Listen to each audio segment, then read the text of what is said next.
Oke, salam sejahtera untuk kita semua. Kita akan melanjutkan pokok bahasan kita pada saat ini. Kita sampai di materi persamaan linier untuk penerapan matriks. Eh, Misalnya kita punya soal permintaan dan penawaran suatu barang ditunjukkan dengan fungsi QS sama dengan min 5 ditambah dengan 3P dan QD sama dengan 10 dikurangi dengan 2P, berapakah harga dan kuantitas keseimbangan produk tersebut.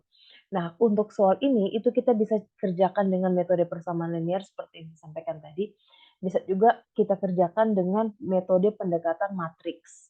Nah, untuk persamaan linear, kita cukup menyamakan QD sama dengan QS, akan diperoleh persamaan seperti ini, dan hasil akhirnya P sama dengan 3. Kemudian P sama dengan 3, ini kita substitusikan ke salah satu persamaan. Misalnya di sini saya substitusikan ke persamaan QD, sehingga akan diperoleh Q sama dengan 4 untuk QD maupun QS. Nah, untuk cara kedua, itu kita lakukan dengan pendekatan matriks. Pendekatan matriks yang pertama kita lakukan adalah merubah posisi persamaan di mana posisi konstanta itu di sebelah kanan di sebelah kanan dari sama dengan.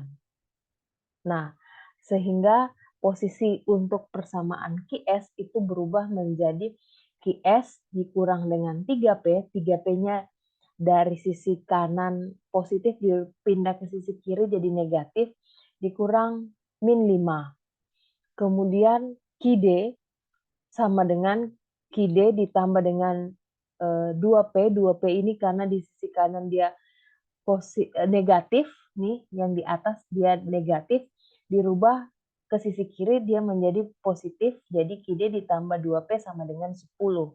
Nah, dalam bentuk persamaan matriks ini kita bisa kita ubah menjadi matriks berorder 2 kali 2.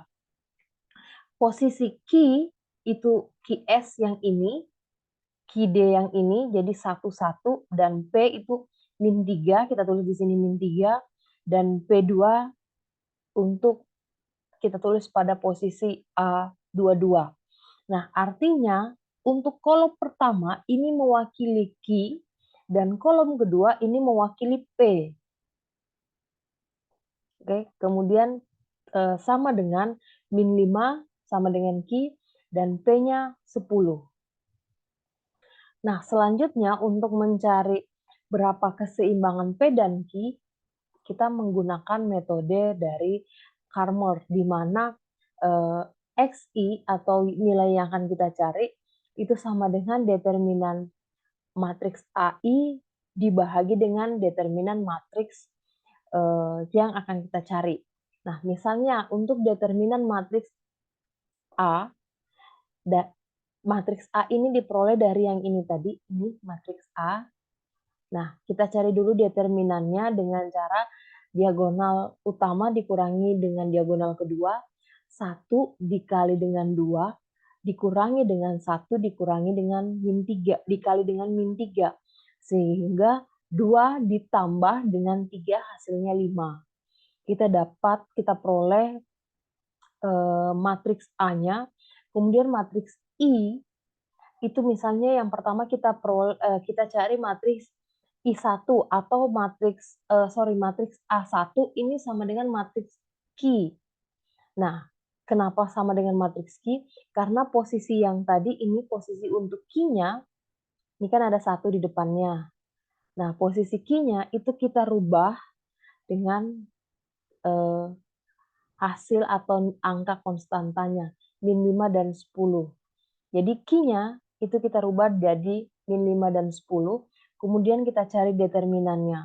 Nah, determinan matriks Q atau matriks A1, A1 ini artinya untuk kolom pertama, itu sama dengan min 5 dikali 2, sama dengan min 10, kemudian 10 dikali dengan min 3, karena di sini ada angka negatif sehingga hasilnya positif 30.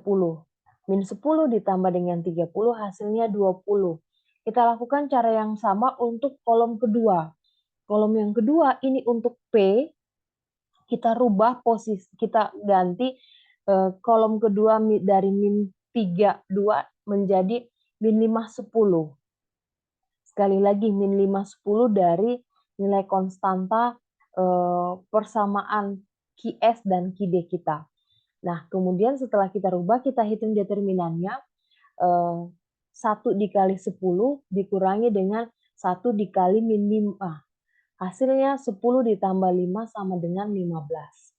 Maka untuk besaran P dan Q sama dengan hasil dari matriks kolom pertama dibahagi dengan determinannya, 20 dibahagi dengan 5 sama dengan 4, dan P itu 15, yang ini dibahagi dengan 5 sama dengan 3. Q sama dengan 4 dan P sama dengan 3. Jika kita uji, ini hasilnya akan sama dengan cara pertama menggunakan fungsi persamaan linier. Nah, metode ini juga bisa kita lakukan untuk persamaan dengan matriks berordo 3x3.